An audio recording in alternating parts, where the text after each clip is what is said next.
The Black Panther Party was founded on October 15, 1966 in Oakland, California, by Huey P. Newton and Bobby Seale. The party was a political organization that agitated for greater rights for black people in the United States. Their political thoughts lay within the realm of Marxism and black nationalism. In 1966, they wrote a program where they laid out a list of demands that the party believed formed the foundation of a just and equitable society for black Americans. It formed the basis for the Black Panther Party and was seen as a governing document that defined the action of the party. The 10-point program was released on May 15, 1967, in the second issue of the party's weekly newspaper, The Black Panther. In this presentation, we'll begin by asking ourselves how this document denounces the government, and then we'll point out what are the demands of the black community. To finish this presentation, we will show you the memes we created together with Imene.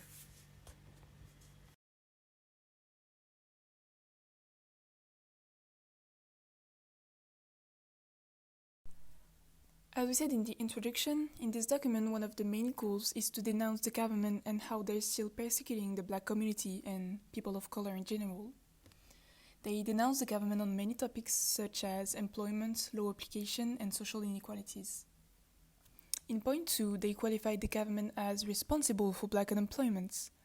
At this time, in 1966, although the average unemployment rate across the country was fairly low, unemployment and poverty rates for blacks were double those of whites. Seale and Newton wanted to close the unemployment and income gaps between blacks and whites by providing equal jobs and wages to everyone.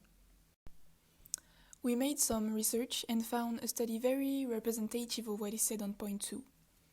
A study by the US Census Bureau shows that in 1966, 42% of blacks were living below the poverty line, meaning they did not earn the minimum income needed to secure necessities.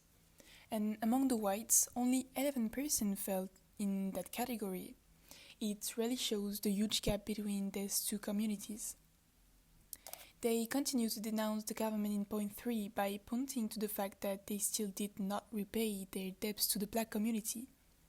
Newton and Seale believed that the black community had been deprived of these benefits over the years, and that the only way to correct this injustice was in repayment of assets that had been lost to them over many years of slavery and mass murders. In the text, they mention 40 acres and tumults and that they would accept the payment in currency. With their 7th point, the Panthers were referring specifically to deaths caused by police officers. One of their main goals was to oversee police interactions with black people and make sure black people were not killed by law enforcement officials. They want to stop these injustices by arming every black person. And this point was very important because the party's original purpose was to patrol African American neighborhoods to protect residents from acts of police brutality.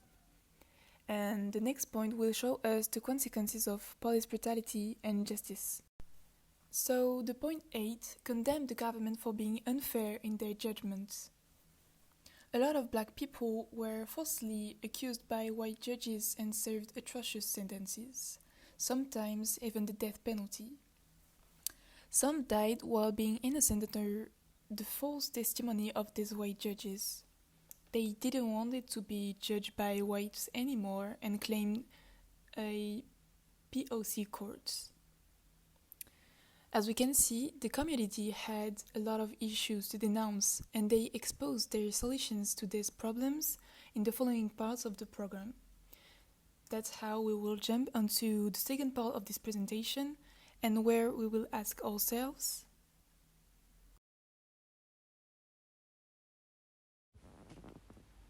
what do the black community demand from the government in this program? The first point of the program is the clearest point and expresses simply what the population was awaiting from the government. We want freedom. They were searching for this freedom in the issues they denounced in the first part. Black Americans demanded fairness and equity from the US government in order to have access to the same opportunities as others. And this could be achieved through equal distribution of wages and equal access to work. With a higher unemployment rate and therefore a higher poverty rate, the freedom that blacks had fought for years was limited to them, and unfortunately, this is still the case today. They also asked for reparations, which is simply monetary compensation to excuse the inhuman treatment the US was guilty of with the Afro-Americans. But it is also a way to establish equity in the group, simply because the whites got richer. They amassed wealth during this year of slavery and segregation, so they have a superior advantage in life, and they live with less baggages, which is poverty and all that follows. But this also refers to broad economic issues like access to secure jobs and housing and ending economic discrimination. Point 5 exposes education issues. They want Black history to be taught in class, simply because white people have used history classes to erase some part that will bring some sort of acknowledgement to Black people. There was a phenomenon of erasure of Black figures in history books, as if Black Americans had either never existed or had never been slaves, that they never helped in the evolution of America to create the America that we all know today, which is completely false. And that is why the Black Panther in this program asks that the Black American historical figures should appear in the history books, so that young Black Americans will have a role models and will know that there are people like them who succeed in making prints in the history. Black Panthers also wanted to exempt Black people from military service. In point 6, the Panthers objected to the Vietnam War, not only because they saw Black Americans dying overseas, but also because they felt the war was an attack on the Vietnamese people by white officers. It is simply absurd that African Americans at the time, who were not even recognized as Americans by whites, had to fight for a country that did not recognize them. They are firm in their demands, and point 10 summarizes what they said in the other points. All men are created equal: life, liberty, and the pursuit of happiness. I think we can link these points to the Civil Rights Acts of 1964 that initially dealt with the struggle against racism.